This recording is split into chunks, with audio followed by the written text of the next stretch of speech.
Howdy and welcome to another episode. Before this episode begins, this one's a banger. This one is a crazy episode. Me, Roman, and Gabe go deep down some rabbit holes, and it all sprouts with the Transformers. But before we get started, I want to give a shout out to the Patreon subscribers. Whenever you subscribe, you'll get a shout out at the beginning of the next recorded episode. And we have here Tom from Strange Brew Podcast. Shout out to him. We have Roman from Rising from the Ashes Pod. Shout outs to him. We have Daniel Munoz. Shout outs to Daniel. Kyle Ransom Rainey. Shout out to Kyle. We have Wayward Intellect. That's Mark from My Family Thinks I'm Crazy. And we have Dr. Kaiju Diggit. Anton. Shout outs to you guys and thank you for showing some love and support on the Patreon. Make sure to subscribe, www.patreon.com/the Juan podcast. On there, you'll get an archive of 46 episodes from one of my former projects, the Juan Hour. Episodes will only be found on there. And also you have Patreon exclusives where I'll be posting conversations between me, myself, and other people of the Juan podcast family. Collaborations, Illuminati confirmed exclusives, and I have other things planned as well. The people who sign up for the $5 tier, the Enlightened One tier, will be getting a couple stickers. I'm waiting to finish up some designs so I can send those out. But shout outs to you guys, and I really appreciate it. And I hope you enjoy this fucking show. So thank you so much. And yeah, let's get to it.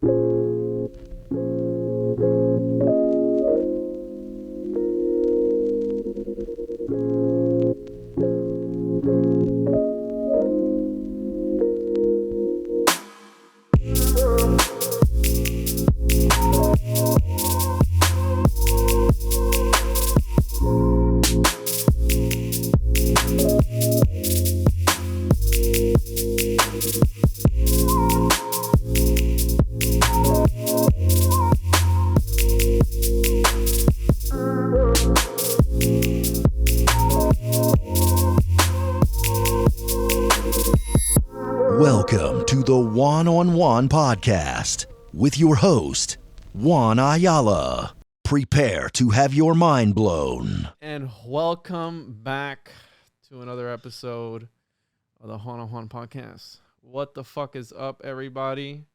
Make sure to follow the social media at the Juan on Juan podcast. Make sure to follow the Patreon as well. You're going to get exclusive content on there. www.patreon.com/the Juan on Juan podcast. And today I'm joined by fucking the homie Romie and hello. Right, you want me to call you Gabe or Slick Dissident or? You can call me Gabe. Slick Dissident is my channel name. Awesome. And dude, is the craziest shit because me and Roman have been going back and forth, just talking, doing our thing, sending each other books and little passages from fucking different esoteric shit. And the other day I was on the phone with Mark from My Family Thinks I'm Crazy. Shout out to Mark. And I was like, hey, bro, who's that guy you had on with the Baphomet stuff? And he's like, who are you talking about? This so-and-so? And I was like, yeah, I want to have him on, dude. I want to fucking chop it up with that guy and talk fucking Baphomet. And then it just so happens to be that Roman's like, hey, can my friend Gabe come on? And I was like, yeah, sure. Like, why not? Whatever. The more the merrier. And here you are. Like, the guy was literally talking to Mark on the phone the other day. Like, we were going over, like, different ideas and shit on the phone. And I'm like, hey, bro, who's this guy? He's like, oh, well, it's so-and-so. I was like, well, I want to get him on. And I never said anything else. And then fucking Roman's like, hey, he's going to come on. And then he sent me a link to your channel. I was like, this is the fucking guy. This is him. So here we are. You guys want to plug your shit? Roman, you want to plug your stuff? We do it. In this show, we do it ahead and then at the end. So that way we get, the listeners. You know what I mean? So Roman, yeah, go ahead with your stuff, plug your shit. Rising from the Ashes podcast, ancient histories, human origins, and all of the theosophical goodness with a little bit of silly, arid bubbliness. So there you go. And Gabe, you got anything you want to plug? I know you got a great YouTube channel with great content. Yeah, thank you, man. Yep, my channel is Slick Dissident on YouTube, pretty much. That's my main thing. And I also roll with a couple of homies on Saturday night, I'm with the Weaving Spiders Welcome channel, and we go all night long. We bridge that Saturday to Sunday gap. It's like a 5-hour open forum convo, all kinds of synchromysticism. And then I got to drop Chance Garton from the Interverse podcast. He has me on pretty regularly, so I'm all over the place, but Slick Dissident's my main jam. Yeah, so hopefully I can get you on regularly. I haven't connected with Chance, but I was on that swapcast we did with Alt Media United. And Nice. awesome. Yeah, send me your links at the end later on so I can plug it in the description. And how we got here, okay? I don't want to be like some fucking, conspiracy theorist of the classical. Illuminati confirmed. But we got to make sure that we pay attention to the symbolism. So the other night I was sitting down with my son. He thinks he's Optimus Prime, okay? And Netflix had just put up Transformers Revenge of the Fallen. And I'm just sitting there watching it. I'm getting into it, right? He was into it because he loves Bumblebee, but then obviously you have the people. He's used to the cartoon. So we're just going at it, and I'm sitting here, and it's like a 2-hour long movie or some shit. Two and a half. Yeah, 2.5. Yeah. And I'm sitting there, and I'm going, the entire time I'm like, the occult symbolism in this shit is fucking bananas. So I start putting it together, and I hit Roman up, and I was like, hey, bro, you want to just, I know it sounds stupid, but you want to fucking talk about Transformers and like relate it to the Anunnaki and maybe the Black Knight satellite and maybe Nikola Tesla and all this shit, bro. And then, dude, I got some stuff, bro. I got some arithmetic stuff. I got some numerology. I got some symbolism. I got some Anunnaki talk, some Babylon talk. I got a bunch of shit, bro. So, but I know that you prepared something, Gabriel. So I'm going to let you take it from here since you're a new guest to the podcast. And oh, that's very kind. Well, I actually skipped number 2. I've seen it. I saw it back in the day. And so I picked up where I had left off just to be efficient. And so I actually hit up number 3 and number 5, Dark of the Moon, and number 5, The Last Night. And I skipped Extinction because I think I had seen that. So I was like filling in my gaps in the storyline. So if you want, I'm happy to go last so we can be chronological about it if you'd like. So I focused on the 2009, right, which is directed by Michael Bay. Significant. Yeah. So he's kind of a shady figure. I tried digging deeper into him, but I couldn't really find any occult connections as far as I could tell. But he's probably a lizard, 100%, a fucking lizard. All these guys are. I even looked up to see if he was on Jeffrey Epstein's flight log to see if I can find something. The only thing that I found weird, I didn't look the symbology behind it, was his production company it was established in November of 2001, and it's called Dune. And I think it was bought by like Paramount or some fucking company. And it's like, I don't know how many billions of dollars, but I couldn't really find anything on him except this one thing that came out in 2020 or 21 where he made, what's her name? The actress. Shit. Megan Fox. Megan Fox. She was 15 years old, and he made her pose in a bikini and wash a car for the quote-unquote audition. So, again, the dude's a fucking creep. We know this, right? And apparently he's a misogynist, so he treats women badly. He criticizes them. And then when everybody came out and was trying to attack him, he pretty much called Megan Fox like, oh, you're an idiot, you're a dumbass. And they literally call her a dumb bitch. So, again, this guy's a piece of shit. And coincidentally enough, the Transformers Revenge of the Fallen was critically critiqued. They said it was a horrible movie, but then it won all these awards. Like all these fucking awards, it just picked it up and just racked up all these awards. So I'm like, all right, whatever. And I'm watching this movie, and I'm not the biggest Transformers fan, but I am a Shia LaBeouf fan. So I'm looking at it, and the entire time I'm like, holy shit, this is fucking crazy, right? So it starts off with, I want to get into the mythology a little bit of Transformers in this canon, if you will, right? In this universe, right? And it all has to do with the 7 primes. And I'm like, 7 primes? Oh, 7. I was like, I broke down the symbology of 7, And I'm like, the 7 primes, the 7 gods that decree. Pythagoras. I'm like, the 7 gods that decree is the Anunnaki, right? And it's got a lot of stuff. And I want to talk a little bit about the 7's symbolism, which is a little weird, right? We always see 7, and 7 is not born of any mother and is a virgin. I was like, okay. And it's also called the number that which bridges completion because for a 7-month child is viable. And this I'm taking this information out of the Theology of Arithmetic by Imblicus. And 7 encompasses the sides, and I don't want to get too much into this because me and Roman are working on something for this, but 7 encompasses the sides around the right angle of the archetype right angled triangle, and that's got nothing to do with it. And so check this out. We see 7 things: body, distance, shape, size, color, movement, and rest. There are 7 movements: up, down, forward, backward, right, left, and circular. Plato composed the soul out of the 7 numbers. Everything is fond of the 7. There are 7 vowels, 7 alterations of voice. There are 7 ancient ages. The I believe Hippocrates. He's the one that said it, and he compares the human, right, as we age. It's all multiples of 7. And there are 7 celestial spheres. The intervals fall under the hexad, for they are always less by a monad. And there are 6 bases, which the boundaries of the 3 dimensions of the cube, i.e. of corporality. I was like, holy shit. And so because the perfection of the universe falls under the hexad, the virtue of the creator God is rightly thought to be hexadic. And I don't know why the fuck I highlighted that, but I got one more thing for the 7. It's called the forger number, and it's also called the guardian number, because for not only will there be 7 leaders in addition to the number of the guards, but there is also those which guard the universe and keep it in continuous and eternal stability are this many heavenly bodies, right? We have the 7 celestial bodies, which, again, the Anunnaki talked about all this shit. And so we have the 7 primes, right, which are the first Cybertronians that created the Allspark. And I'm like, what the fuck? This is crazy.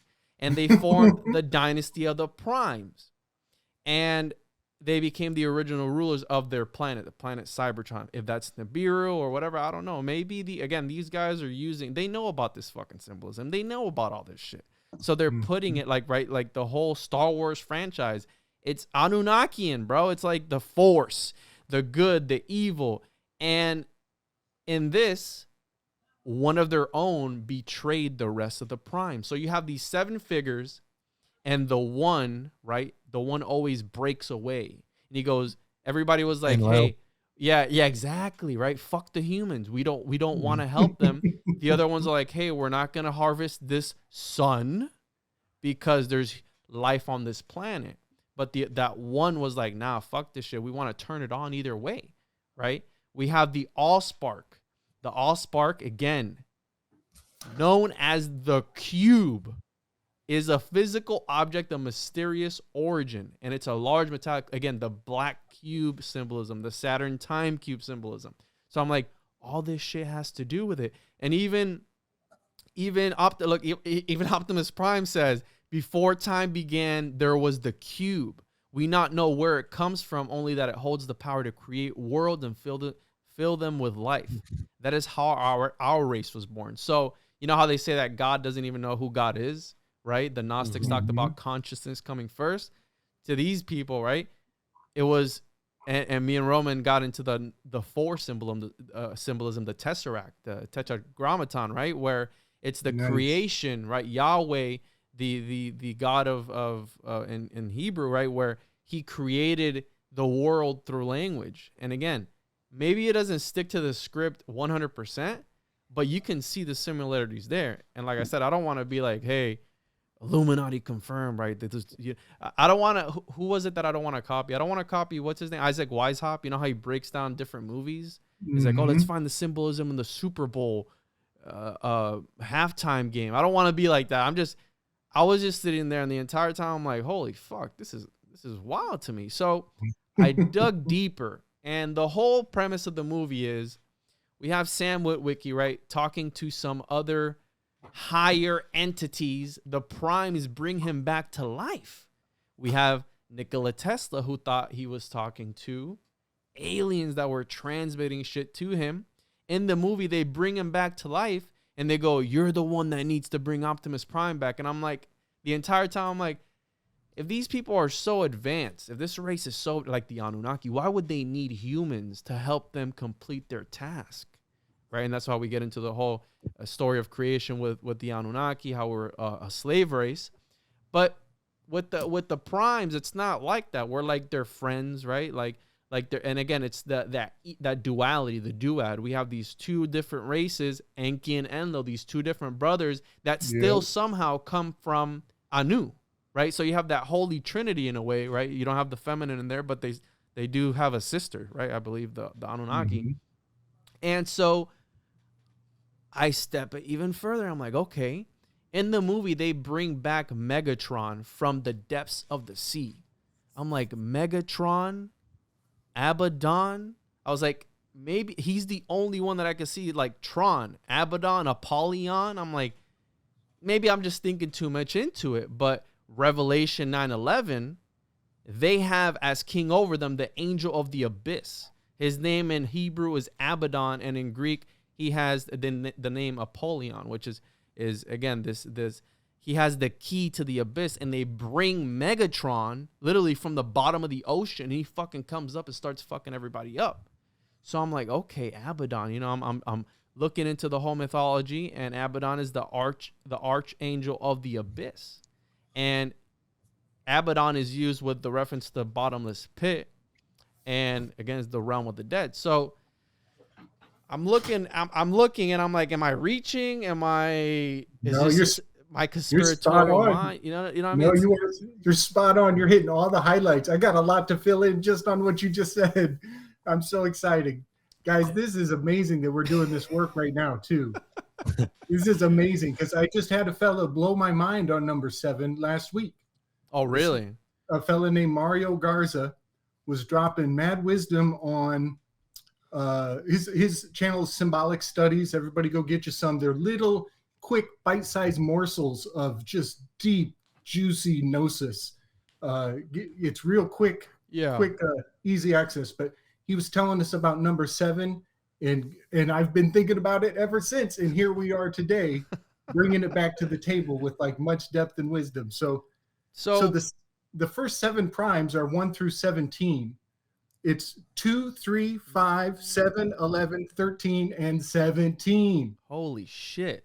And we all know about 17 taking the headlines for quite a few years there. Well, actually, now that you say that, bro, I believe the day that the movie came out, I think it was on the 17th of the 17th of something, right? I think I saw that number come up. It's crazy that you say that, because I saw that number come up when I was looking into the different numbers, and I wanted to bring up the Hexad, right? Because it always seems that when we have, and the number 6 being the Hexad, it always seems that whenever we have these entities, right, we always have one that breaks off. And I'm right now, I'm balls deep in the Lucifer mystery unveiled, right? I'm gonna have Eddie Cano on, and the whole idea of Lucifer and Satan, right? It's all misconstrued, and you have the one that breaks away from the 7. So I'm like, what does the 6 symbolize, right? Because we all know 666. Oh, the fucking number of Satan. So the Hexad, I looked into it, and this is again Pythagorean thought, and the Hexad is the first perfect number. And the Pythagoreans had perfect numbers, how you can divide them and all this shit. So for it is counted by its own parts as containing a 6, a third, and a half, right? Mm-hmm. And then it arises out of the first even and first odd numbers. Check this out. This is fucking crazy, because I just had an art of Baphomet done today. It says here, male and female as a product and by multiplication, hence it is called androgynous. I was like, oh shit. It is also called marriage in the strict sense that it arises by addition as the pentad does, but that it does not arise by addition as the pentad does, but by multiplication. Moreover, it is called marriage because it is equal to its own parts and is the function of marriage to make offspring similar to the parents. So when you divide 6 by 2 is 3. And then it also gets into how it has a beginning, middle, and an end, right? Because when you divide it, 6 divided by, was it 3? It's 2, the beginning, 2, the middle, and 2, the end, right? So it's got like this, I am the alpha and I am the omega. And it just so happens to be that Megatron says, I am all that is even, and I'm going to paraphrase it. He pretty much says, even in death, I am all that stands. Megatron says this shit, but then he's got a higher up. So what the fuck did he mean by that? And so let me see here if I have anything else that's worth it. Oh, yes. So again, the Pythagoreans worshipped numbers. That was their whole thing. They were very into numbers. And we have 6 times 6 is 36. We have 6 times 6 equals 216.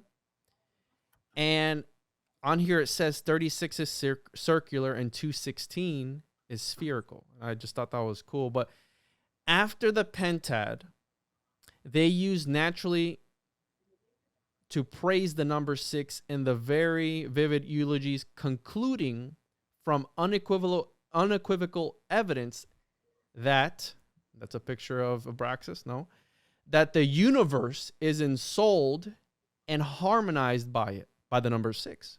And thanks to it comes by both wholeness and permanence and perfect health as regards both living creatures and plants and their intercourse and increase and beauty and excellence and so on and so forth.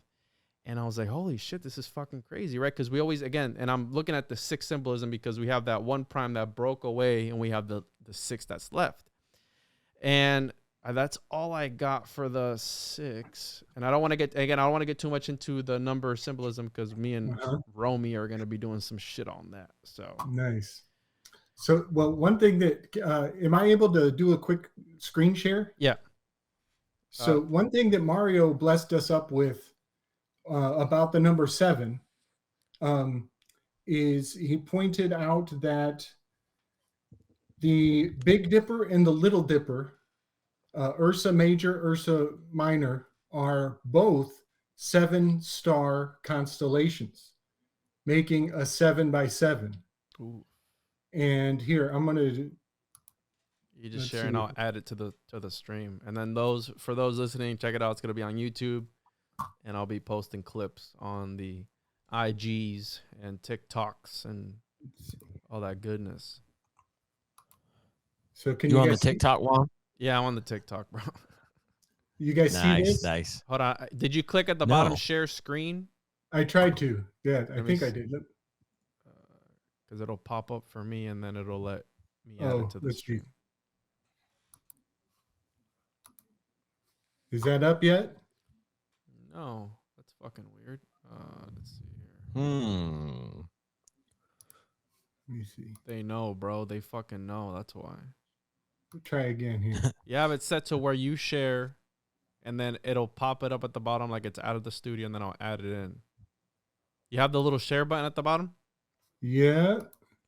It's oh, there it was. Hold on, let me you guys see that? No, I don't see it. What the fuck? Let me check. Oh, something's happening. Yeah, try now. Fuck.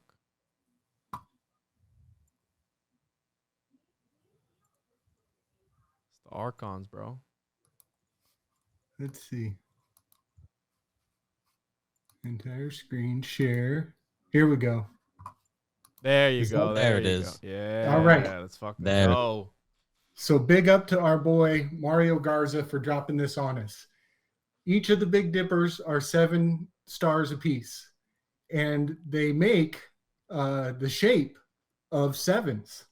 You see these little doohickeys? These Wouldn't you know? Wow.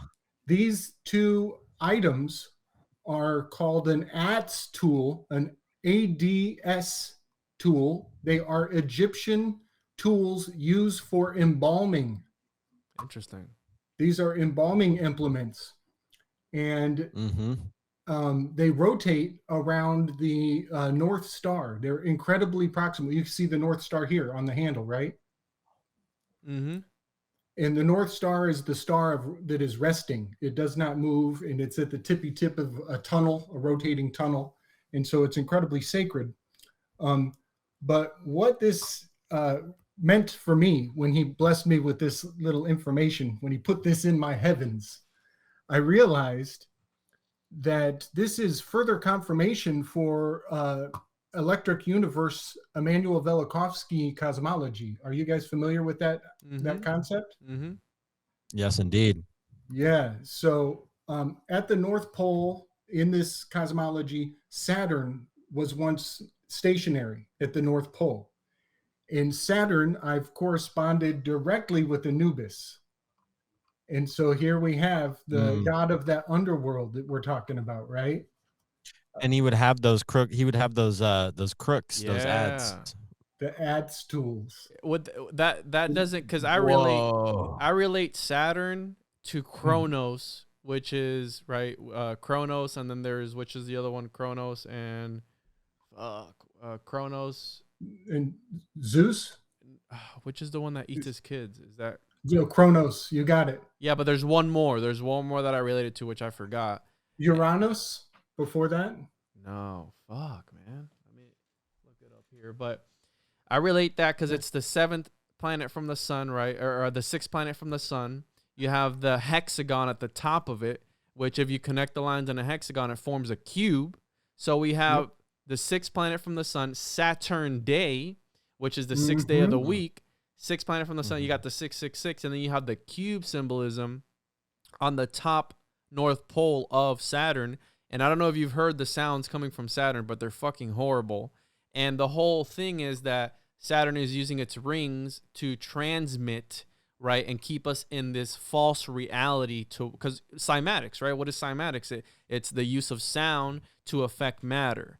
And I've the Saturn time cube simulation with that I've broken down with Nick Hinton before.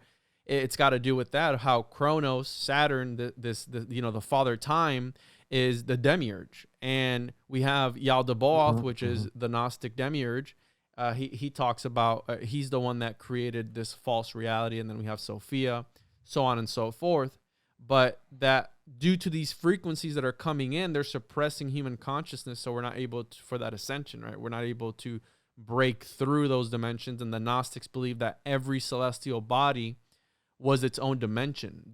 Every celestial planet that they could see, the 7 celestial bodies, was a different demon to them. And in order to have power over a demon, you need to know its name. So through Gnosis, you're able to learn these demons' names. Now, what I love about the Gnostics is, and their cosmology is that, right, we have all the different, right, we have Dante's Inferno, right, where it's all, you have gluttony, right, the 7 deadly sins, again, back to the number 7.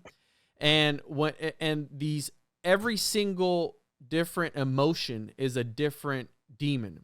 And when through your journey, right, through your gnosis, if you are overcome by lust or by greed or by gluttony or by whatever, that demon is overcoming you, and you're shot right back down, right, through the Ouroboros for another reincarnation. And we're trapped in this reality, and we're not able to go up into the upper eons and break through to that next dimension. The upper eons being the watery light, right?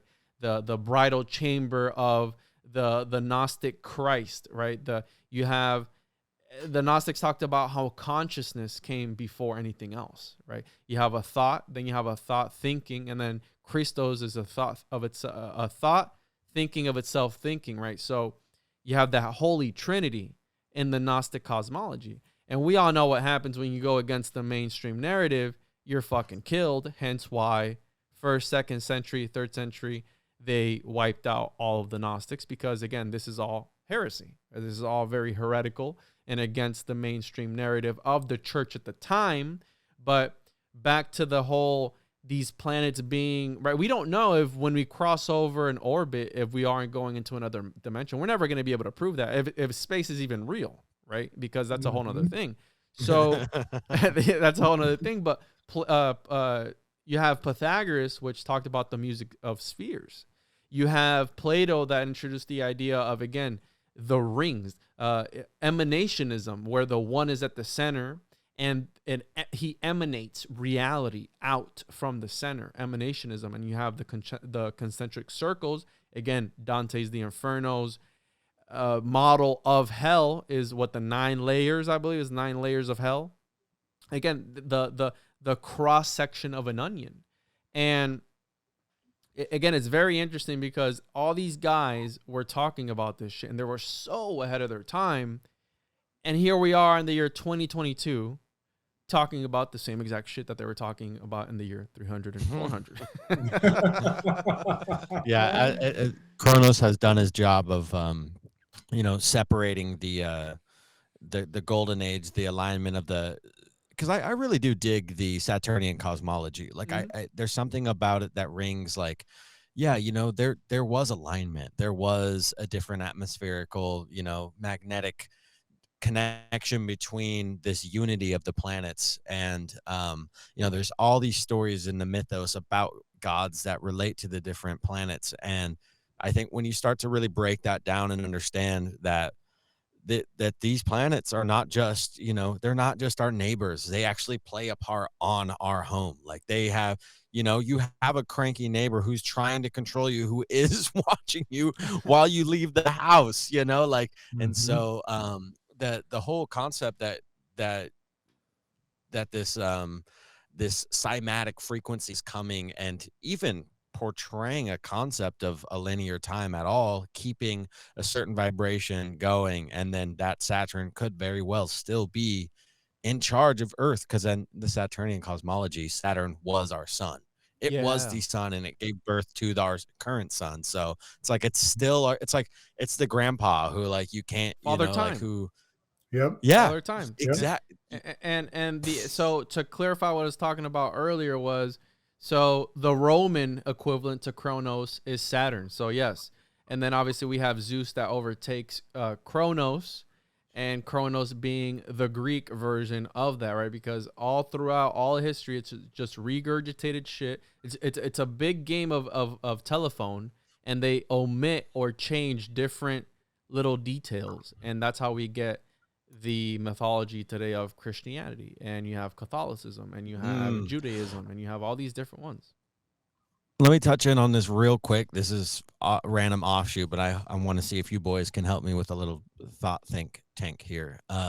So thinking about the order of this cosmology and the time of the, antediluvian age with Atlantis, right? The ruler was Neptune, which was like the Poseidon, Neptune, right? They're all that correspondence. Due to and looking at the cosmology afterwards is when Saturn might have been a bigger play, and that's when, like, this whole, like, golden age had gotten abrupted, and these cataclysms may have taken place. And Velikovsky talks about Saturn bringing the waters from Saturn onto Earth and transmuting water from each planet to the other. And I'm wondering if that, he's like, that's his version of the flood. That's Velikovsky's version of the flood, is the waters rained from Saturn, and they came from Saturn, which would then sink Atlantis, or, put these island chains, continents underwater. And I'm like, what was Neptune like? What's the relation between, Earth and Neptune? Does anyone know? Oh yeah. So Saturn was at the top. I actually think that I could add Uranus above Saturn, but we would never have seen it.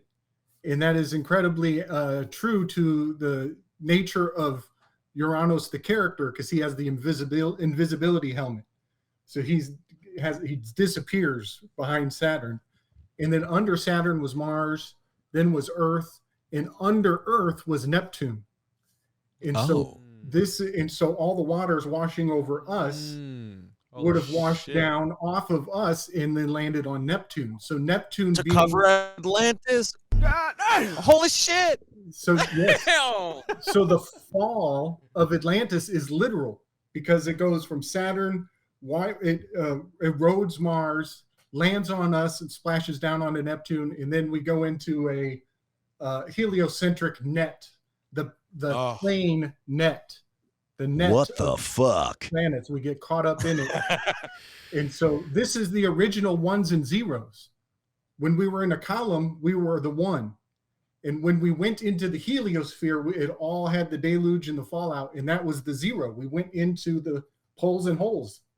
What the fuck? Oh, Dude, shit. so check this out. So you mentioned Atlantis, Romie, and we all know that Plato introduced that idea, but he got it from his uncle Solon, and Solon got it from the Egyptians. I'd be interested to see who the equivalent of the Poseidon or Neptune deity is to the Egyptians, because all roads literally lead back to Egypt. I've labeled an episode before. I said the Egyptians, the trolls of the ancient world, because that's exactly what they did. They trolled the Romans, right? They came out and they were like, "How the fuck did you guys build this?" And they're like, "We're gonna show you how to do it."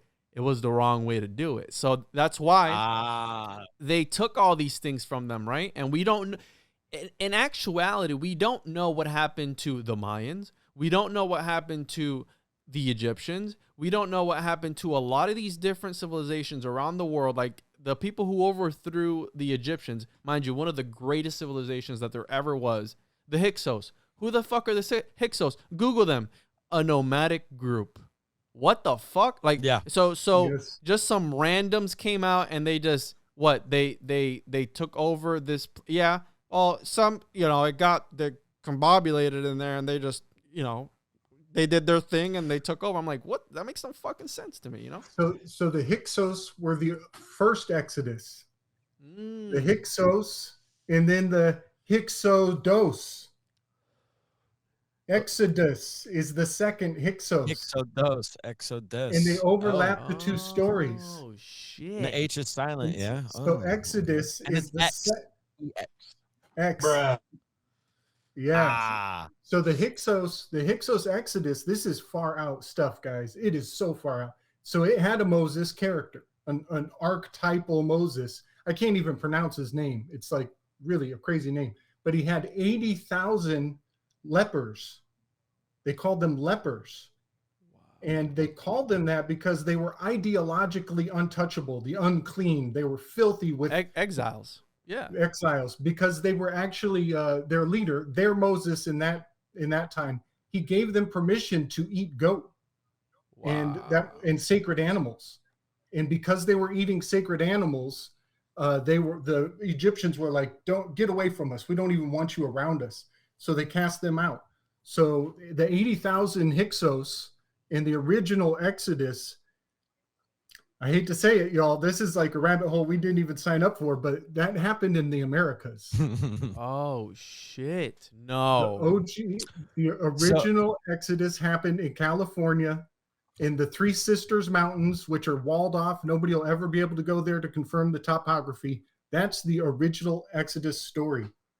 And that's why it took them 40 years wandering through the wilderness, is because they were wandering across the United States. Oh, shit.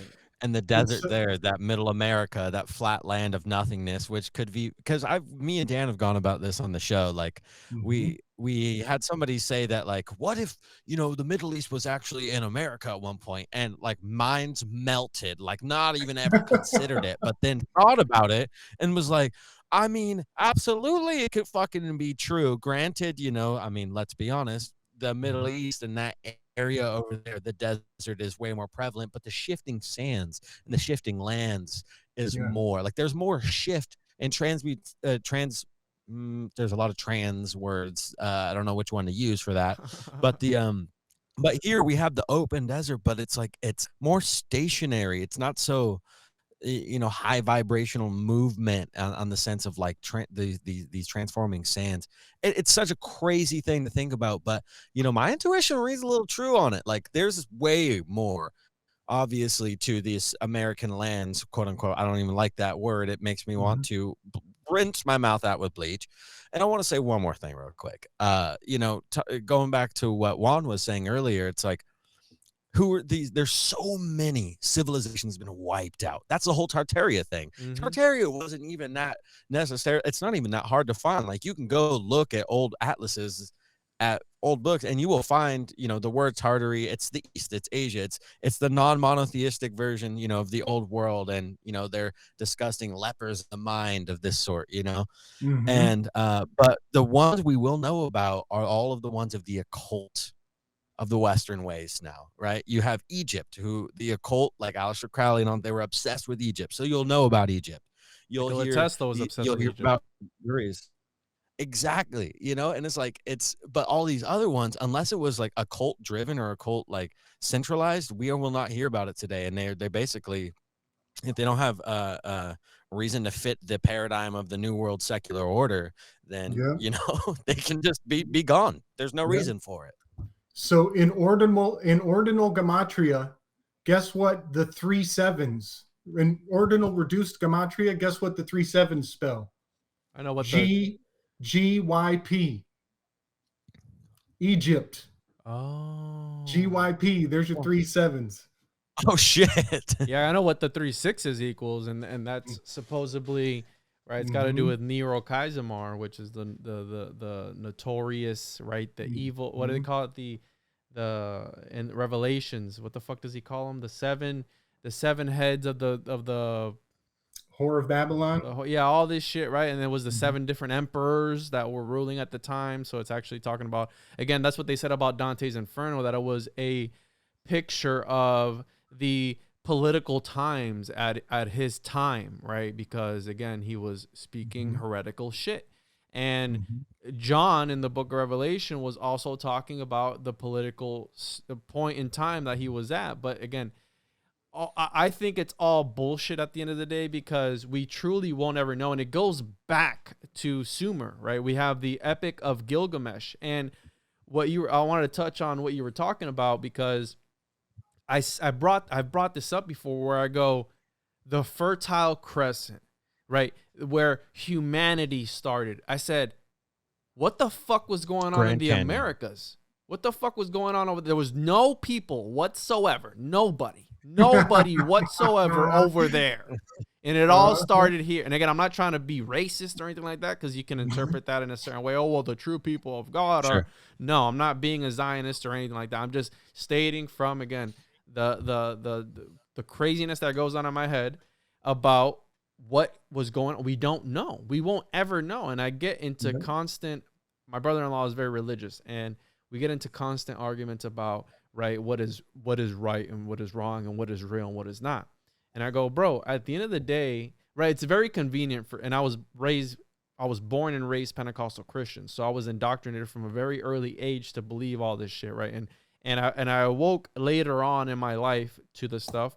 And when I would bring it up to the people who were in the church that I knew about, they'd be like, yeah, no, ignore that. Ignore the Gnostic text. Ignore the Nag Hammadi library. Ignore the Dead Sea Scrolls. Ignore all that. And I go, but why? Because it paints a different picture completely from the mainstream narrative. The fucking Gospel of Judas? He was the good guy in that fucking story. He was the good guy. And we know him to be the guy who fucking turned Jesus in.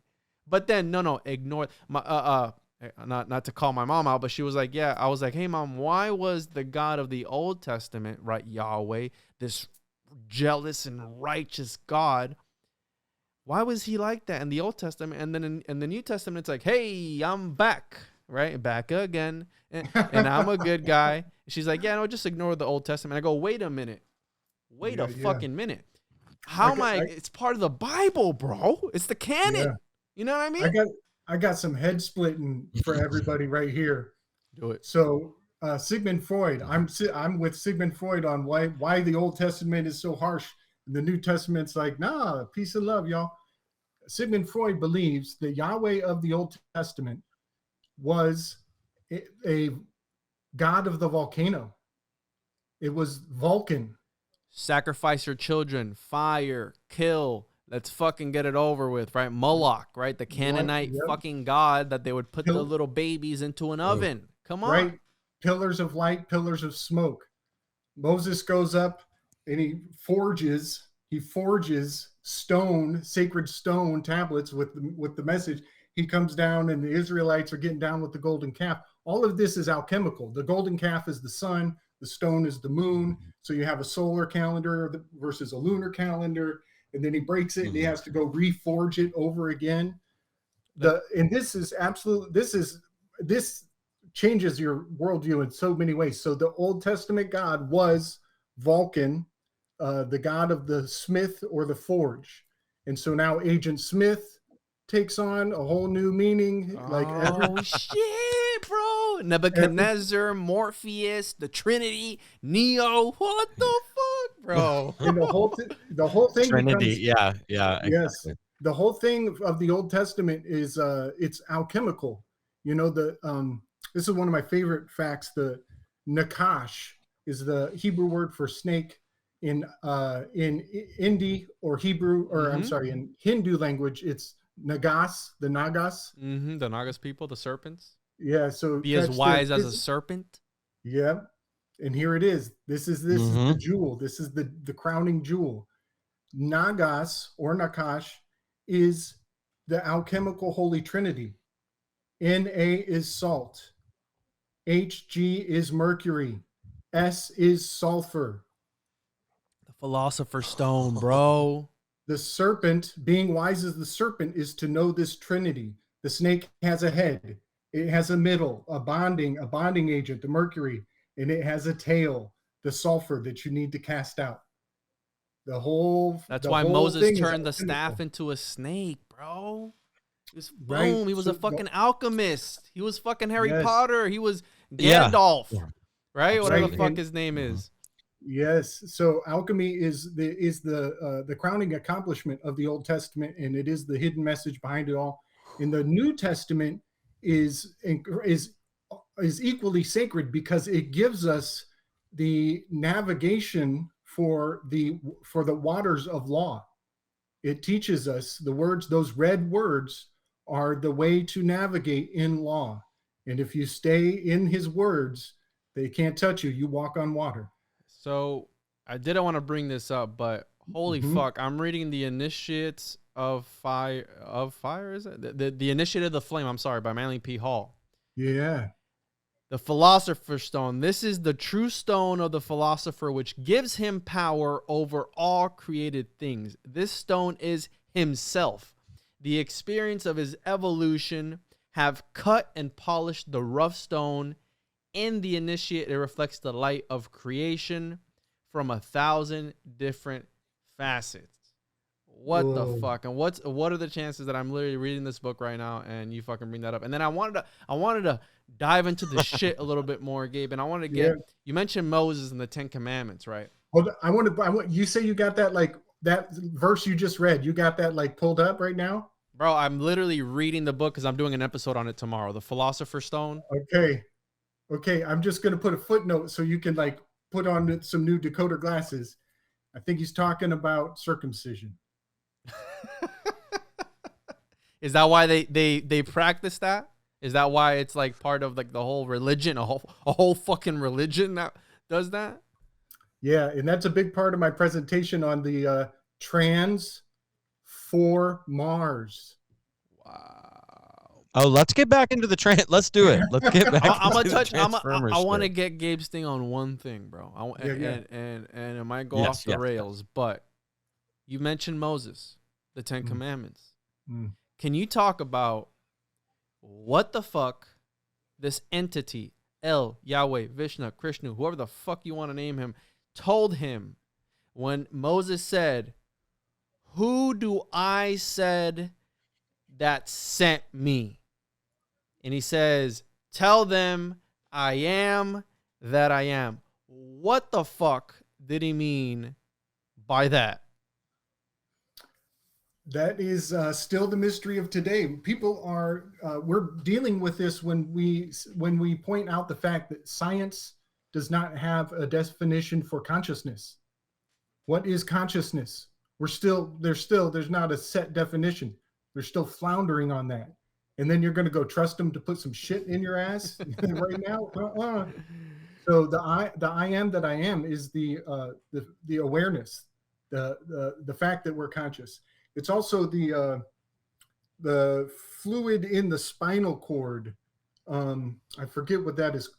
The name of that I know what you're talking about. The milky white substance or whatever the fuck. The river Yes, of Jordan, right? The waters that that's flow. it. The 33 vertebrae. The 33 years of God. We have the front Mhm. sinus, which Yes. is the bone, which the seat of the divine in man, right? We have the if you break down the brain, right? You have the I did an episode on this, but anyways, yeah. Go ahead. I'm sorry. Yeah, you got it. That's the fact that we are self-aware. We know that we are, and there is an ebb and a flow. And you know, when this moon that's coming right now, it's hitting everybody hard, Yeah. in a major way. And it's no mistake that that moon is happening. That this is the moon that you put the seeds in the ground. This is going to be the moon that the Super Bowl happens. This is the moon that St. Valentine's Day is on. This is a big moon, and we got the Olympics kicking off. This is a real big moon that's happening right now, and the effects of that moon are pushing and pulling with the crook and the flail on the old IN for all of us. Fuck. And I want to add one more thing before we move on, and it's about the sacrum bone, right? This bone forms the base of the spinal column and is also the spear of the passion. Through it and the formana which pierce it, past the roots of the spinal nerve, which indeed are the roots of the tree of life, right? There, baby. Look at that. It is the center through which are nourished through which are nourished and fed the lower vertebrae of the spine and the sacrum and the coccygeal bones that dig the graves for. So this really, he's talking about the grave digger spade, and I don't want to get into that because that's for tomorrow. But yes, I am reading that shit, and it is fucking fascinating. So I've got some visuals to pull up. And also, real quick on a yogi sense. Yeah. I'm sorry. I think I lagged super hard there. My bad. The yogi with the sacrum. StreamYard does that to me at times. The sack. What'd you say? Yeah, the yogi. I was gonna say it's just it's the tree of life. Am I lagging still? Can you guys hear me? You're good now. Yeah, you're good. Oh, okay. I'm a yogi. I do a lot of yoga, and it changed my life. Absolutely transformed my physical body and then my mental body as well. And obviously, everything that's encompassing that. And it's incredibly important to also, yet again, 7 chakras. Let us not forget. It's very important. But anyways, I just want to let everybody know that when you are, meditating or you're appreciating your body and connecting your body to the earth to get a lot of these downloads and answers and to truly flow and let be, the sacral chakra and the sacral bone is incredibly important to visualize roots tangling down and interconnecting to the center of the earth. That's what a lot of meditative teachers will tell you, to visualize your root chakra stemming down into the center, and that it's your connection cord, your grounding cord. And I just want to let everybody know, that with all the things going on and all of the craziness, just to and especially with this full moon and this transformative time, to remember your roots connecting to the center of the earth through your sacral bone, your sacral chakra, and never forget, we're all connected. It's connected. And I just had to say that because it's important. Felt that in my gooch. Nice. Appreciate that. Yep. That's putting the sake in the sacral. Yeah. For heaven's sake. Yeah. Sacrifice. So I'm going to try and do a quick share. And before I do, you mentioned Dante. I just got to drop this on everybody's brain real quick. Dante's got the Holy Trinity in there. It's got the 3 main chapters, Inferno, Purgatorio, and Paradiso. Mm-hmm. That is the recipe for DMT. Dante is the DMT. What the fuck? Yeah, bro. Yes. Dropping that fucking fire, dropping the hammer on these fools, bro. Yeah. If you read that book and you got half a clue what DMT is all about, you start to realize real quick there's nothing new under the sun in the context of what old Dante was bringing there. Old Mr. Alighieri. So Yeah. Inferno is the cooking. That's the preparation. That's the bruja with the cauldron, getting it ready. Or if even with the frog, it computes because you're cooking it, you're lighting it up. Yeah. And then it goes into your hearth. You take it into the hearth and it gets cooked in the digestion.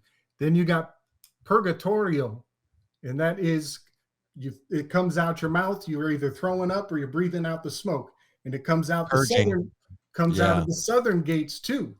You got to have that diaper ready to go. You got to have your bruja ready to clean up. And then the final chapter is Paradiso, and that's where you take off up to the 7th level of heaven.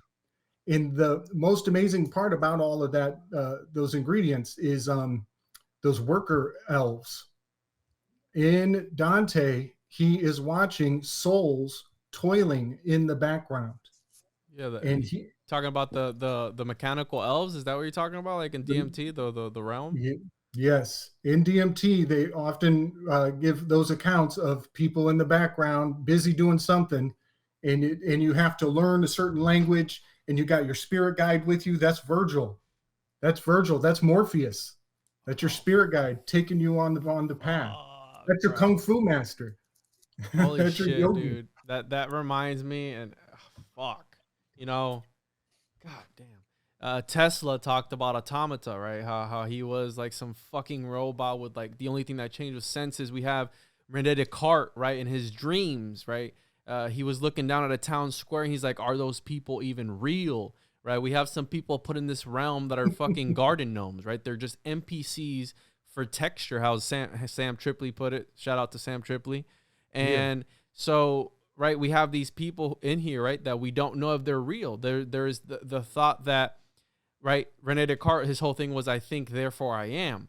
But how can you prove I'm thinking? How can I prove that you're thinking, right? You're part of my unreality and vice versa. So we can't prove that we're fucking real to each other. So is any of this shit even fucking real? You know what I mean? What the fuck? Illuminati confirmed.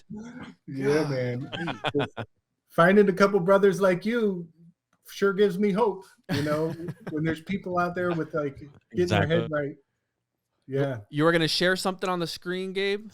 Yeah, so we can get back on. Holy fuck! This episode is. We started Transformers, got into Egyptology, got into fucking mythology. God damn.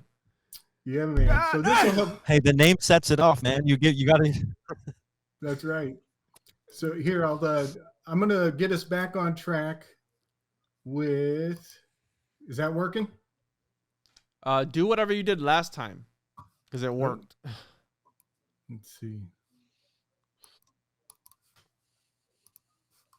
God. Yeah, make sure to check me out on Sam Tripoli's Only Conspiracies I did last week. Chopped it up with Sam. We got into some simulacra talk, some Pythagorean talk, some the nature of reality talk, right? And I fucking blew Sam's mind, so. Nice. Is this good? You guys seeing this yet? No. What'd you do last time? It came up how it was supposed to, and I added to the stream. There it goes. Right there. There. Sweet. All right. So I pulled up all the dates, all the birthdays for all the Transformers. And guess what? They're all Cancer. Except for the last one. Bumblebee is a Capricorn. He's cast out. He's the capital riot. He's the cabra, the unwanted goat. Yeah, but he's a character that was like so you look at the mythology and you break it down and it's like Bumblebee, and I'm like, who the fuck's Bumblebee? He's just put there just because. But I didn't even know they had birthdays. What the fuck? So these are so you got July 3rd, June 24th, June 29th, June 27th. They're actually they're all like within a week of each other. On the first what is that, 5, the first 5. And so that is a Cancer, which is incredibly appropriate because Cancer is the sign for the Chariot card. And here up top, I've got this Chariot card. Down here, this is the Thoth Chariot. And what is the whole fucking Transformers movie about is fucking cars.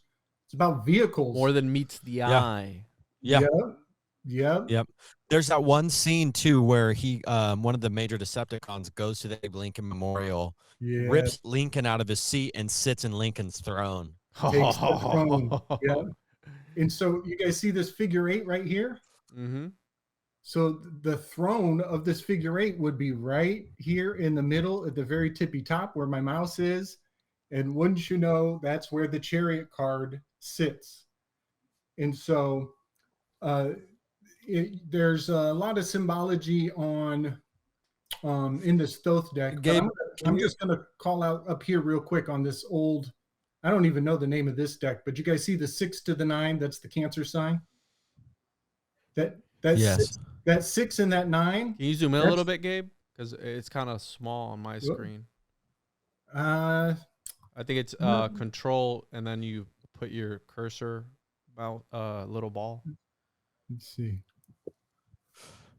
Also, nice. if you, I mean, wonder if you could just kind of tell the people who are listening on Juan's side, who may or may not know about your tarot work, and like just I mean, not to completely segue, but because this is a lot of this is what you do, but they might not know exactly what Tarot-tories is, you know. Yeah, that is. I'll try to be real brief. So I've taken the Zodiac and fulfilled all of the stations of the Zodiac with the tarot cards of the major arcana. And when you do that, you get a lot more substance per station.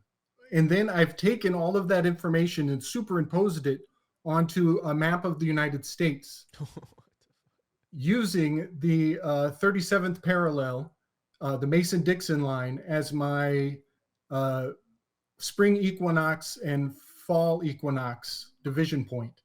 And when you do that, the next thing you know, you're looking at all of the sports teams, you're looking at all the logos, you're looking at the flags of every state, and it fits perfectly. It's a master decipher decoder ring for all of the signs and symbols in our lives. And that's a big thing for me, is increasing symbolic literacy. And so that's what are the language to the soul. You got it, brother. Yeah. So that's a real brief, just scratching the surface, because that. Thank you. Yeah, man. That research is the gift that keeps on giving. I'll never be done bringing all that forward. So up right here, you got the Cancer sign, the 6 and the 9, which is funny enough. That's the Big Dipper and the Little Dipper spinning around each other that we were talking about earlier, right? And that is located up here in that northern hemisphere at the tippy top crown of the 8. This is the Ak.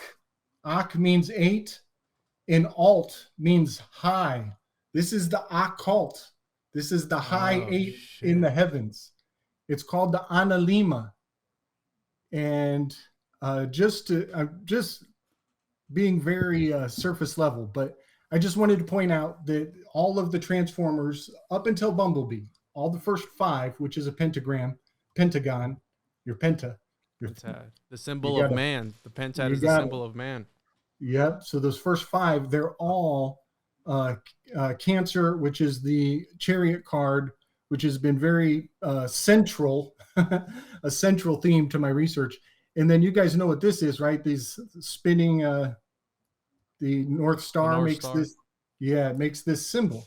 So you see these wheels on the Chariot card. You see the spiral in the belly of the Chariot character. You see the Cancer on top. And I've got some real advanced stuff, and I guess I kind of got to bring you guys into the fray here. I've got some really advanced. Looks like a ripple on the water. You throw like a. Yes, totally. So like you touch the Mercury mirror, and it's like.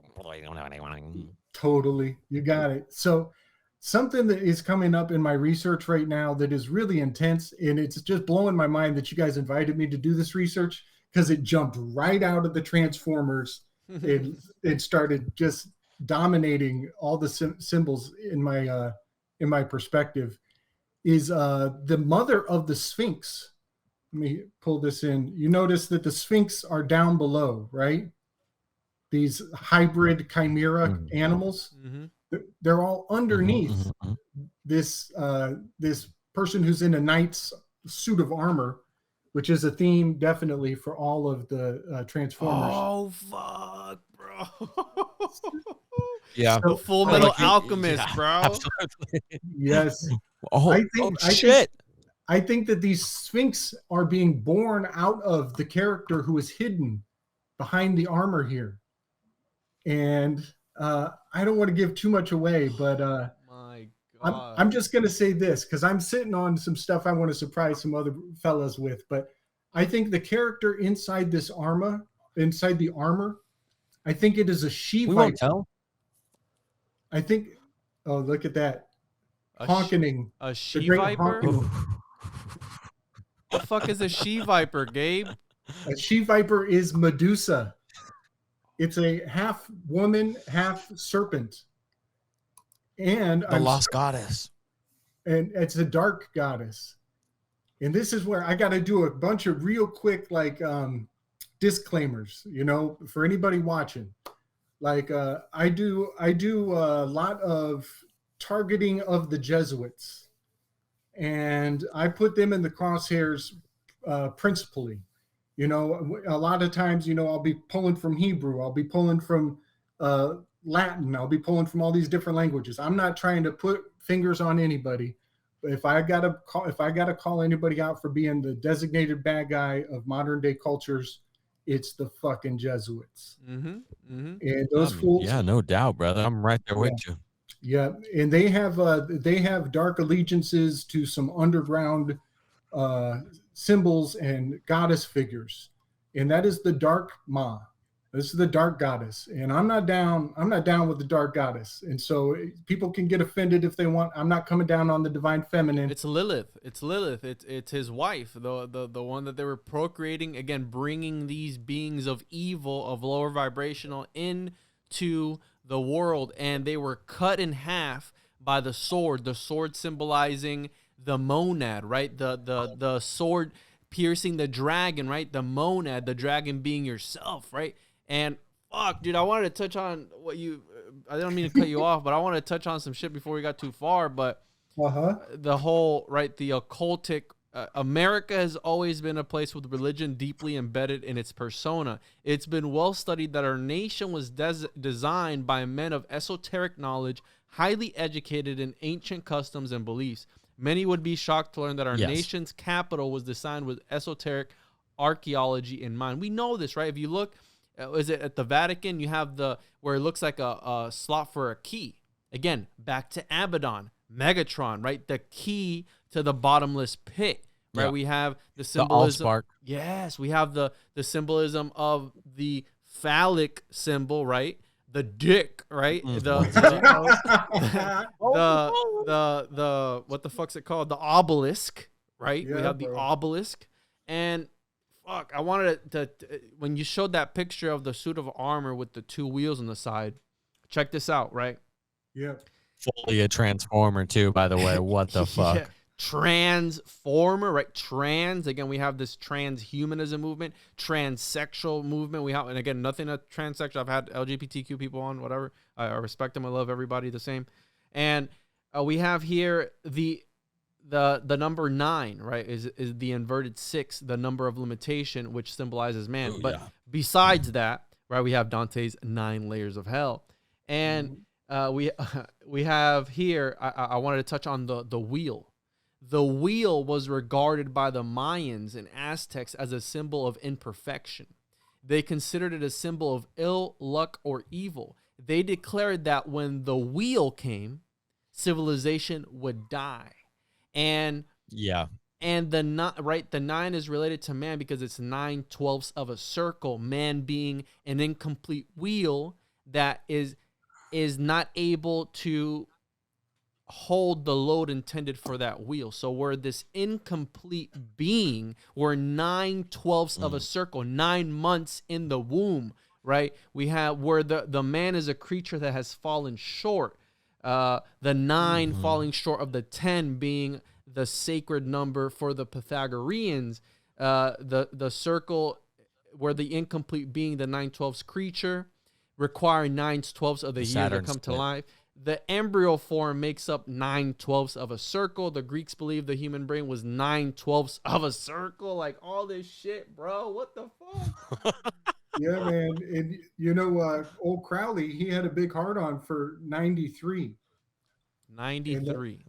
And that's Oh, the will and love of agape, manipulation. eros and agape, I think. Really? Will and love, and they gematrologically they're 9 and 3. But you're right.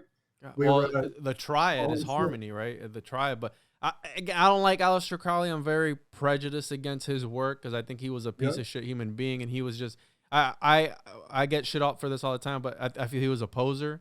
He was just some rich Mhm. kid trying to dabble in the occult, and the stuff that he just wrote is just so grotesque and nasty, and I think he set us back from being able to step Yeah. up that He next put the level. cult in a cult. Yeah, sure. yeah, for sure. But Yeah, yeah, I he just put need to the get cult that in a in cult because like you that. just fucking blew my mind with that. And again, that's why I watch so many movies because you start seeing all the symbolism, right? The man in the metal suit, right? I love the Full Metal Alchemist, which is a super occultic show. But again, that Full Metal Alchemist, the Transformers, Full Metal, right? The robots, Mhm. right? Automata, right? We have all these fucking different symbols that you can look into. Autonomy. Right, bro? It's fucking wild, man. God. Yeah, buddy. I always like to point out that chem of the alchemy, we all know that means burnt, but you flip it and you get make, mech, chem, mech, Mecca. chem, mech. Chem. Oh shit. Yes. Oh wow. And One so more- Mechanism. One So more the word- thing. Mechanized. Uh-huh. One more Uh-huh. thing. Yeah. We have Cartesian's mechanistic universe, right? That's what Isaac Newton was about. They were about this unforeseen force in the universe, and Rene Descartes proposed this idea that the universe is just some big cogs, right? Everything touches everything, and the mechanistic. Look up Cartesian mechanistic universe theory. And one more thing before we move on, Gabe, and I'm sorry, but It's all good. I'm like a fucking kid in a candy store right now with all this occult shit. And you brought up the 8, right? Because it's the whole cancer thing, right? The symbol of infinity. Check this out. On the octad, we describe the octad as the first actual cube. Boom, right there. And all the ways in which it is put together are excellent and equilibrated tunings. So again, that's, and I don't want to get more into that because me and Romie are doing some shit on that. But again, it's the first actual cube. The allspark, all this shit relates. Yeah. All goes full circle. Nice. That's deep. And what I'm seeing too is like this, as we're breaking down the movies of Transformers and like the whole universe this is, again, I looked up the comic book of when it came out in 1984. Mm-hmm. There was only 80 episodes. There was supposed to only be 4, right? They made 80 comic books and they stopped it in 1991. So they came out, they printed the original comic book in 84, and then it stopped in 91. And which Stan Lee and all of that whole crew is like, when we talk about predictive programming or revelation of the method, it's a whole other level when you have it in the comic book realm as opposed to the Marvel movies coming out, right? You have there's just multiple layers. Anyway, what the fuck is what the pattern I'm noticing is just like what they're doing is for the people who can depict each number, they're doing like the 6 is the 7 is the full of the 7 with the 1 removed like create a magnetic. Yeah, exactly. And then what's after that? The chariot, the 4-eyed, the infinity of the 8. That's like the 8 symbolism. So 6, 7, 8. And then, you have the 1 Shia LaBeouf is like the 1, he's the 1 human that's chosen to put the shred back in the hole. And it is so boggling and beautiful, but they're just they're just lying out the numbers right there. It's so embedded. This is so beautiful. And I just had to vent there. My teapot was boiling a little bit. So thank you. Yeah, so much. buddy. So you say Stan Lee wrote Transformers? I didn't know that. I mean, it's a Marvel comic book. It was in the Really? Marvel realm. Is it really? Yeah. That's Yeah, well. absolutely. So those years you They were listed, at least introduced into the Marvel universe. that was a 7-year span you listed. 84 to 91. Yeah. That's a 7-year span. So here, I'm 7. going to do Yeah. another. I'm going to try to do another share. See if this comes through. Are you guys seeing me? I'm gonna try. No, not yet. It hasn't come through. I'm gonna try and debunk you a little bit, Romie, to see if it was Stanley, because I'd be interested to get into the character who actually did create the Transformers franchise. So, Transformers. What would you call it? Transformers I know franchise? that at the bare minimum of my skimming through it, I saw that, there was doing Spider-Man and Transformers crossover. So they were introduced at least into the Marvel realm. I'm not sure if they were originally published on that. But I do know that they were at least doing crossovers with the Amazing Spider-Man. So, I was trying to do, I can't see it, Yep. Gabe. No, still no. That's trippy. This thing, it's choosy. Let's see. but also the comic either way did come out in 84, which is, I mean, obviously 1984 is fucking huge, which I thought was crazy. Yeah. 1948 Yeah, right. was also a big year with Alistair Cuckley. That was the and all year those guys. 1984 came out. Yeah. 1984 was written in 1948. Right. And you do the breakdown on the date 1984 was written. I can't remember. It makes 1984 in every way you flip it. It's like an palindrome of numbers. Like the Nice. day, I think it came out on July 4th, 1984 or 1948. So it was like 941948. So is when George Orwell released it. Marvel Comics was hired by Hasbro to create the backstory. Editor-in-chief Jim Shooter wrote an overall story and gave the task of creating the characters to writer Dennis O'Neil. Unhappy with O'Neil's work, Shooter chose Bob Bundiansky to create the character. So it was a different people, and the guy who designed it was also a Japanese guy. So again, very interesting. And I would love to dive into these guys too, see what the fuck they're all about. Fuck yeah. H.P. Blavatsky said that, any Western occultism is all stems back to the Asiatic occultism, and like the true occult, everything occult goes back to the East. So it's like, when you look at Japanese art and like all that, and they're not, they have the real knowledge, they have the real books, like, oh man, so crazy. What are we doing here? We got something going on? What's up with the screen? I guess it wasn't coming through. Well, I just like pointing out that, like you guys are talking about how meta everything becomes when, the fact and the fiction starts to interweave. That is all very much quite by design. And I got a graphic I want to bring forward, but, one thing I love to point out is that Jack Parsons, his birth name was Marvel. Uh-oh. What? No. Marvel Parsons? Marvel Ironside Parsons. That's his legit birth name.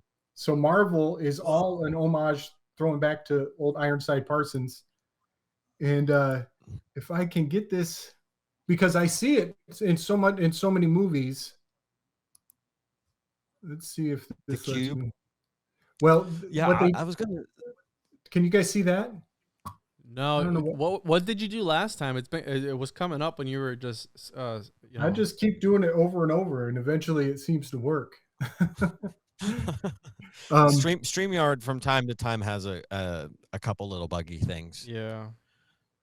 Well, one thing I see in movies is they will shoot on real locations on site. Like they'll tell you, hey, we're in Kansas City, whatever, and they'll tell you the actual location, and then they actually go there and they shoot in that location. And what they're doing is they're weaving the fiction and the nonfiction. The reality.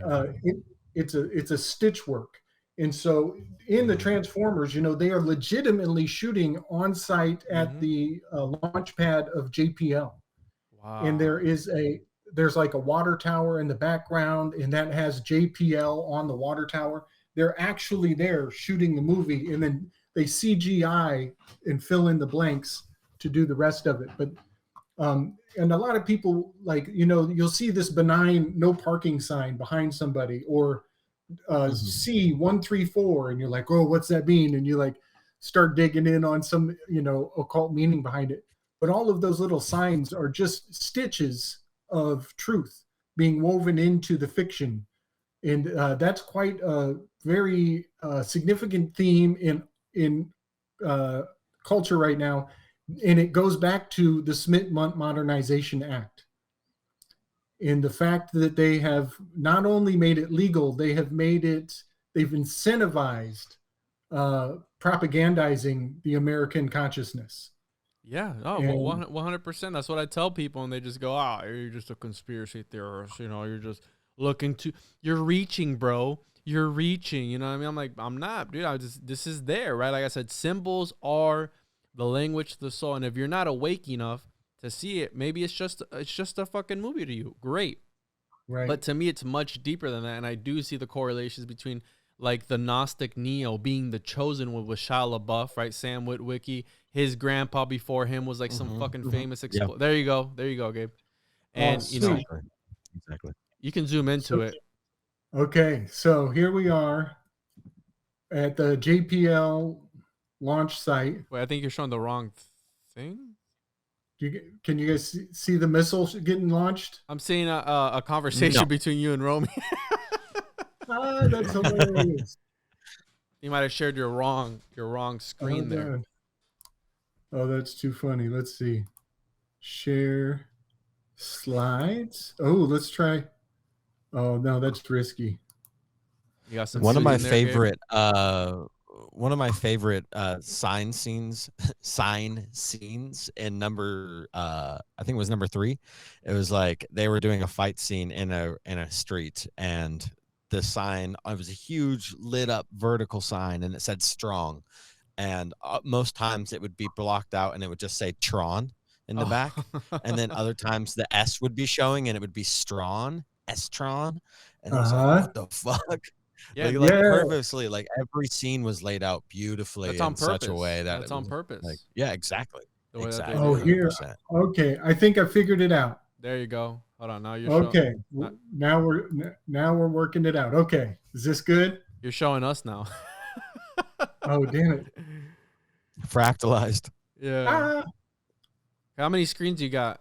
Snow. Hold on. Let's see. Snowflaked. If you open up the tab, I guess, that you want to show us, I think it'll show up. No, that's not doing it. Man, why is this giving me?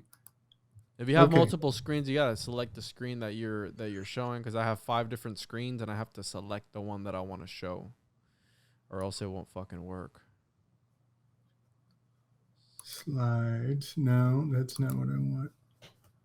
Man, user friendly is a thing of the past. I tell you what. Yeah, I don't like using Zoom. I have trust issues with Zoom because it's dropped me out here and there. I hate Zoom as well. But you know what I mean. That's it's the archons at work right now, trying to suppress the material for the masses. We're trying to wake you up through the fucking use of trans. It sounds so dumb, right? Transformers, like Well, it's amazing that we did this on Valentine's Day, which is hiding. It's occulting Lupercalia, and the history of Valentine's Day is incredibly significant to me. Saint Valentine was thrown in prison because he was doing weddings when the Romans were making it illegal for their soldiers to be married. Mm-hmm. And the fact of the matter was, once the Roman soldier, because it compromises the soldier for them to know what love is. And ultimately, once soldiers get to a certain rank in the old Roman military, you know, they got that cult of Mithras going on. They got to give a pound of flesh. And for some of it, it's just a few ounces. Oh, shit. Shut the fuck up. They cut that shit off. With the Roman Mithra cult, you get to a certain rite of passage and you got to give it up completely. That's Hermes. That's the androgyny. That's the trans. That's Baphomet, sexual transmutation. Yeah. And so here that's it the is. Mad Ascended Masters. Transformation. for Mars. Mars is the Mithra cult. They are worshiping Mithra, jumping over that bull. And it's amazing that we're doing this work right now. And then we got the Super Bowl just happened, which is all hailing back to the worshiping of war and the ram of Aries. And guess who won the Super Bowl? It was the Rams. And guess what the ram horn is? The ram horn is the shofar that announces the initiation of battle. We had the great honking and Revelation. Yes. Is it the Ragnarok right now, Gabe? Is this the Ragnarok? It's about to be, man. We had the honking. It's been the fourth Ragnarok. What the fuck? The shofar is also used to load the musket, to put all the gunpowder in the musket, jam it shut. That is initiation. That's the beginning. That's your warning sign. You see those muskets go up, you run for cover, y'all. So everything about the Rams winning and the great honking is giving you all the warnings you could ask for. But if you don't have the occult eyes to see it, we're going to war, y'all. We're going to war. Can I dig you guys in on something? Just a thought process I've had for a little bit now. Everything's cylindrical, everything's cyclical. There's a wheel, it's always turning. We're growing, we're shrinking, we're the same, we've never changed, we're always different, we're inverting, we're outverting, whatever the fuck we're doing. But what if we're going to recreate a cycle that we did, that we can actually observe within our lifetime, of the 1900s, when you had the 1918 Spanish flu outbreak, and then we had basically 100 years later, and then what happened right after that? The fucking Great Depression. And what do we have right now? Inflation and cryptocurrency. And what happened right after Great Depression? World War fucking I, and then World War II. And so, like, when you say that there's a ram horn being blown because the bullets are getting loaded, and I look at the timeline of what happened exactly 100 years ago, if everything were to follow the same exact model, just to keep population in check and just to keep everything going and growing and doing and flowing, then I think you're right, dude. I think there's a great awakening, that great honking. Check this. I want to run this past you guys, and I did an episode on this before, right? We mentioned the serpent earlier, right? We have the Nagas, right? We have all this symbolism. The Mayans were copying, I believe it was either the Inca or the Aztecs, and the Mayan calendar ended in 2012, but the actual calendar they were copying ends in 2027. Now check this out. There is, and I'm not saying it's the fucking end of the world, but I brought up Ragnarok, and it made me think of Jormungand, the Midgard serpent of Norse mythology, right? And there is a meteor, an asteroid, that will be, quote unquote, near Earth in the year 2029, and it's named after Apophis, which is, again, an Egyptian serpent, an Egyptian, right?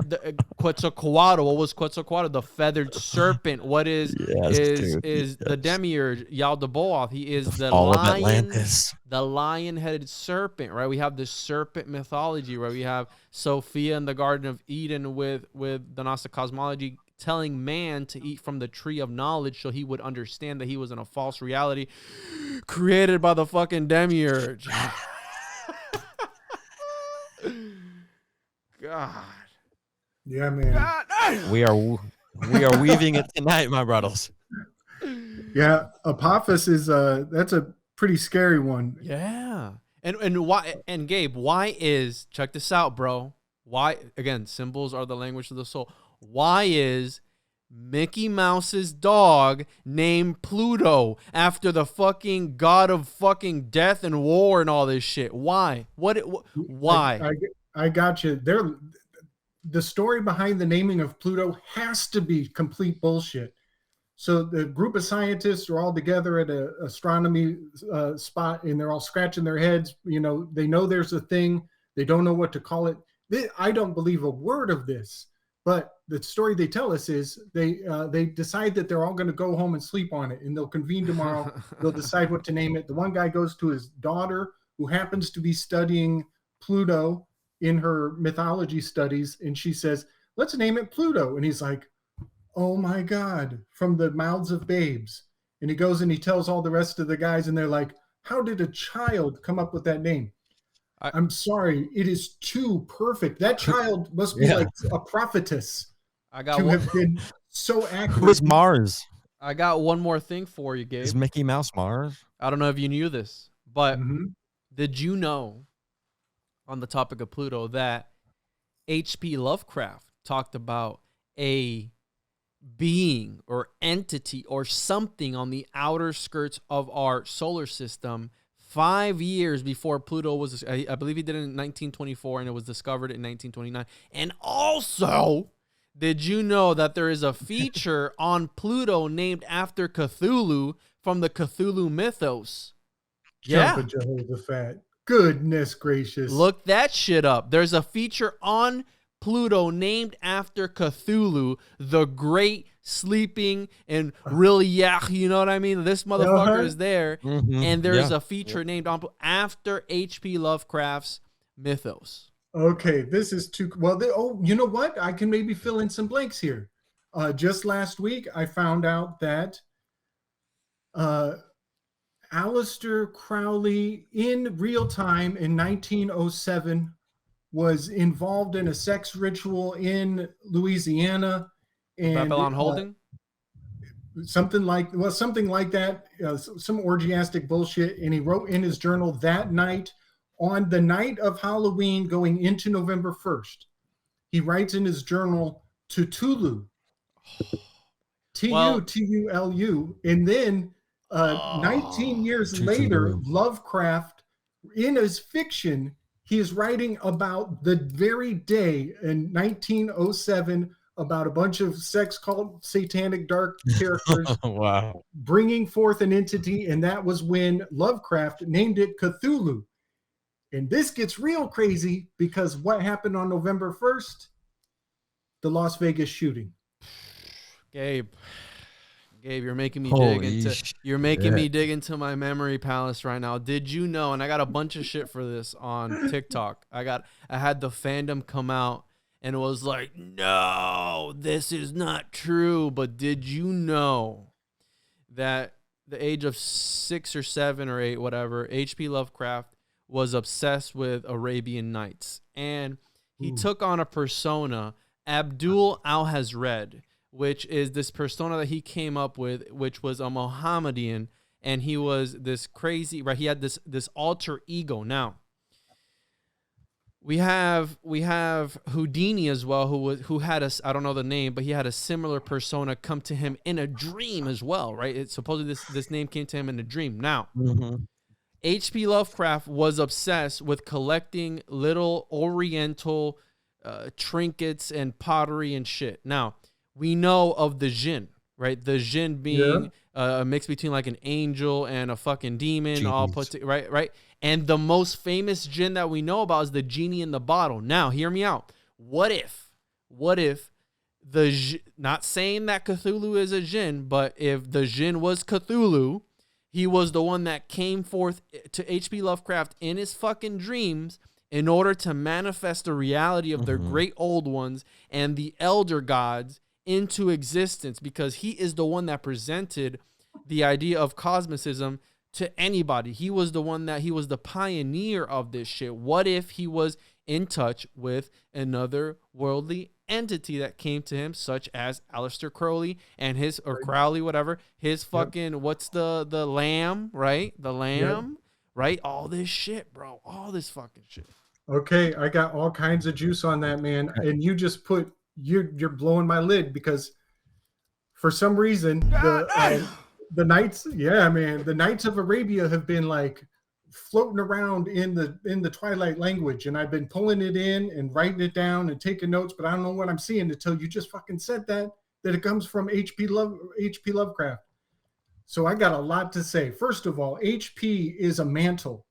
So H.P. Blavatsky, H.P. Lovecraft, Manly P. I was Hall. just about to ask about that. Harry Potter. Yeah, exactly. Bro, no. What's all of these are high priests. They're priests of the ephod. All of these high priest Blavatsky, high priest Lovecraft. What high the priest? fuck? Yes. So they're all high priests. They're going to the high locations and pulling Is that down over, information JC? like Moses. Yes. Okay, so get ready, y'all. This is fucking crazy, and you're making it all make sense in the craziest way I'd ever imagined. Okay, so you got Joe Biden, Kamala Harris. Oh God, no. Yeah, get ready, y'all. Get ready. You take Joe Biden, you chop up the syllables. You take Kamala Harris, you chop up the syllables. And you get Joe Cam, which is Joachim, the one pillar. Oh, fuck. By Harris. Joe Cam and By Harris. That's Joachim and Boaz. Oh, fuck. And guess what the leftover syllables that you didn't use? Guess what they are? Allah Den. No. Aladdin. Oh, my God. Holy Arabian Nights. And guess what Aladdin's fucking secret hidden second alter identity, his daemon name is Obabwa. Obama, bro. Barack Obabwa. Holy shit. And now How in the actual fuck is this? This is, yeah, y'all. Yeah. And then guess what Aladdin is also a program. It's like Operation Promise or software program. Aladdin is a corporate software agenda. My wife's time card system at her job is Chronos. Like, she was in a meeting one time and they're like, oh yeah, we have to set up Chronos. And I looked at her, I go, what the fuck did she just say? She, Chronos, our time thing. I was like, oh my God, it goes back. But yeah, right. We have Goetia, Solomonic magic, where demons are able to give you certain different powers through certain different rituals. That's what the jinn are. He was giving, because H.P. Lovecraft, not to blow the lid on this because I'm doing an episode on this, but H.P. Lovecraft had remote viewing abilities. He was able to describe certain, right, Pluto. He was able to see Pluto 5 years before it was there. He was able to describe certain places around the world without having actually been there. Because again, but again, through all the, he wrote like 75,000 letters, and through all the letters, he always said that he didn't have time for the occult, and he was never, dabbling, and he didn't have enough money for it. But again, sometimes these entities take over, and the driver is not they're driving the car. The guy might be, but you know what I mean. What do they say? Jesus take the wheel. Maybe the fucking great old ones were taking the wheel on the car. That, you know what I mean. It kind of looks like it. So the word Washington is a phonetic. What's that? He's breaking up a little bit. Nothing. Okay, so Washington is a phonetic anagram for Chateau Jinn. Shadow Jinn. They are definitely working with some old dark jinn energy. In the shadows. They're in the fucking shadows. Yeah, they're the puppeteers, and we're the fucking puppets, and we're just doing whatever the fuck they want, right? Yes. So if you go back, now that you know now that you know that Obama is Obabwa, go back and rewatch the Disney Aladdin movie and realize that Obama's birth certificate is the magical lamp, and the genie that pops out of it, that's Michelle. Oh, that's why she's manly. That she's the she's the channeler. She's the gender neutral bridge, and Jasmine is American liberties. That's our fucking sovereignty right there. And he was.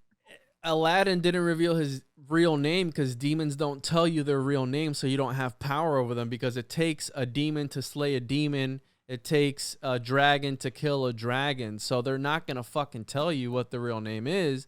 So, right, that's the whole Baphomet thing, right? Mahomet, he was a fucking prophet, right? That all that shit fucking connects, bro. Oh, fuck. Yeah, man. Yeah.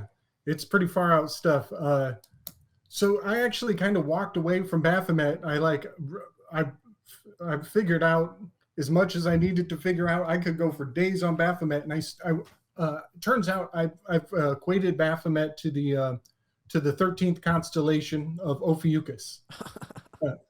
And it's just to be impeccable. It's not a sign. It's not one of the zodiac signs. It's the 13th constellation. The missing one, right? Or the omitted missing one. Yep. And it's jumping off of Scorpion's tail and leaving the rest behind, going to that center markation, the center point. And I've also, I did I guess you said you heard me talking to Michael Juan. Yeah.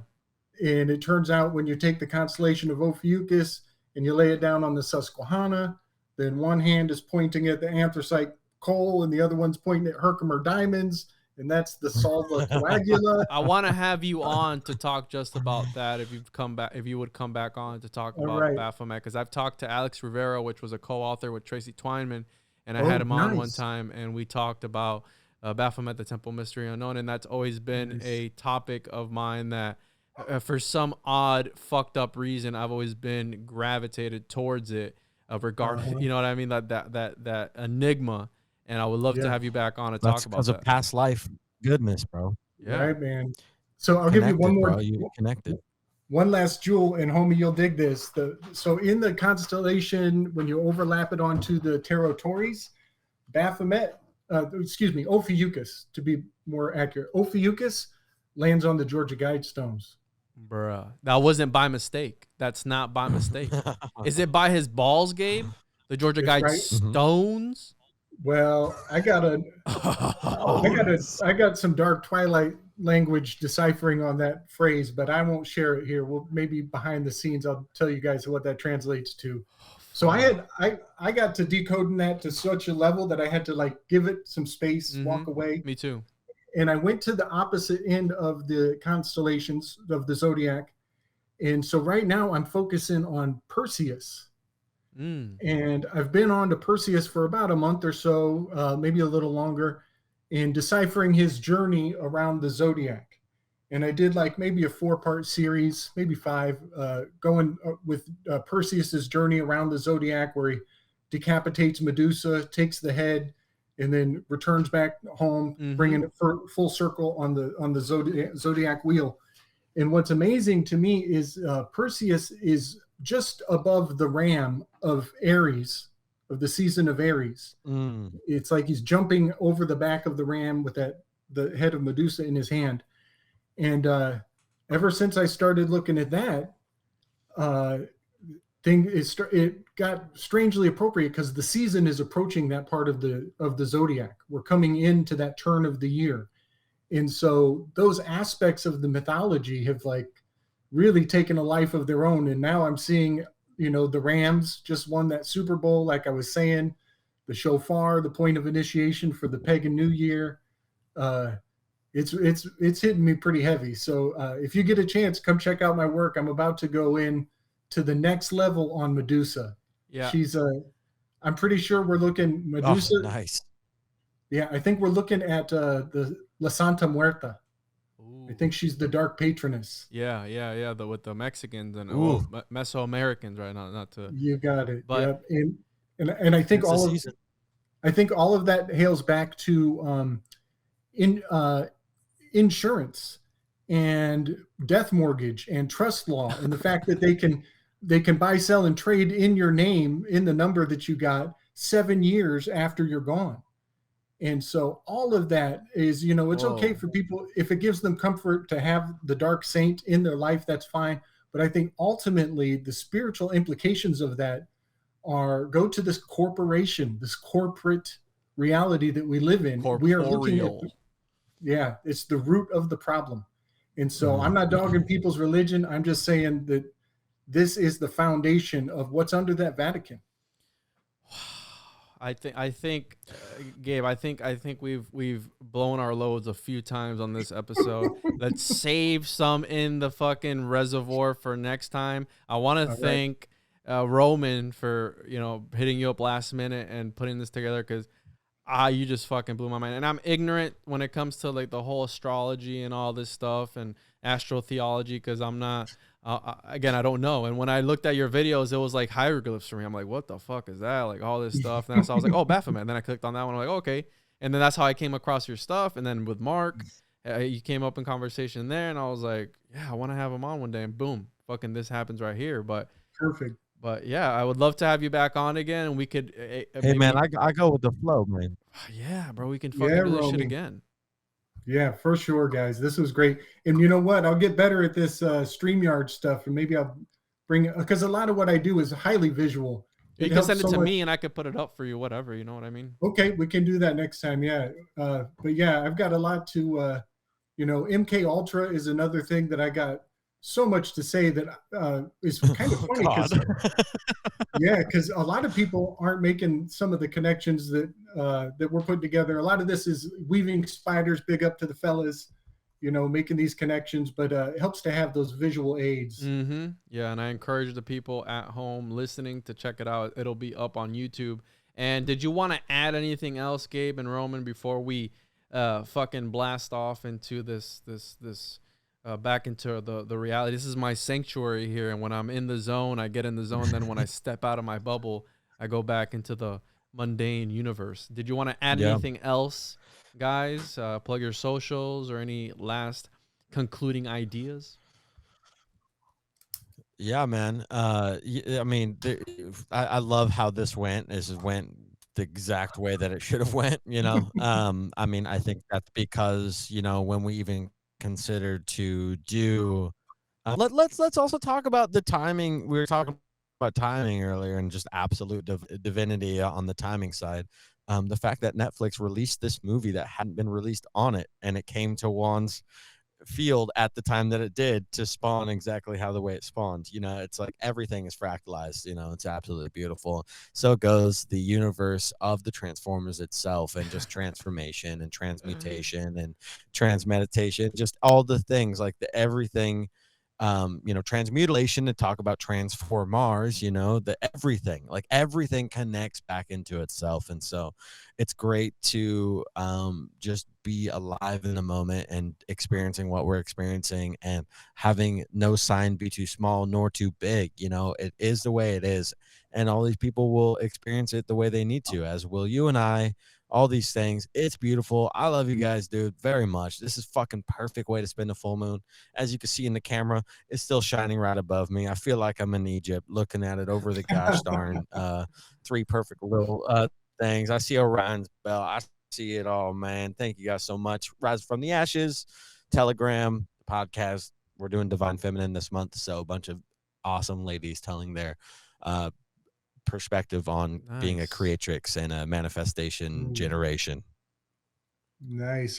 Man. Oh man, I'm gonna write that down. Thank you so much. I love that you guys brought me on here. It was so synchronous that we did it exactly on this time, so that we could all come and overfill our cups.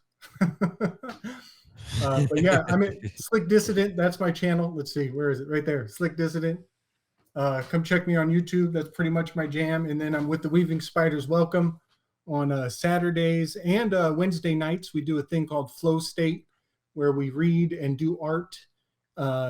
And also check me on the Interverse podcast with Chance Garton.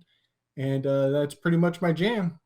Reply back to me with your links, Gabe, on that. You have my email, and you were fucking amazing. Roman, you as well. Thank you for connecting me and Gabe as well, because like I said, I wanted to have you on, and I guess I manifested it, right? Like in the weirdest fucking way possible. Yep. Like how Roman said, like I came across this movie, I'm like, something to do with my son. I know he loves Transformers. He thinks he's Optimus Prime. So I was like, all right, let's do this. And I sat there, and my wife's looking at me like, are you into this? And I go, this is fucking mind-blowing. This shit right here is mind-blowing. And I haven't seen any other breakdowns of like, the symbolism in these movies. I looked for other podcasts to see if they talked about it, and I didn't see it. And it sounds childish, but literally we took Transformers into this crazy mythology and just intertwined it with astrotheology and all this crazy fucking tarot cards and all this stuff. And it makes a lot of sense, at least to me. And I can't wait to put this episode out because it's going to be fucking great. And I'm going to get some good clips and pump the shit out of it. So yeah, thank you again, Gabe, for coming on. Send me a version too, bro. Yeah, I will. Send me a version in MP3 so I'll post it on the feed as well. Awesome. Thank you guys. All right. Sweet brothers. Much love, y'all.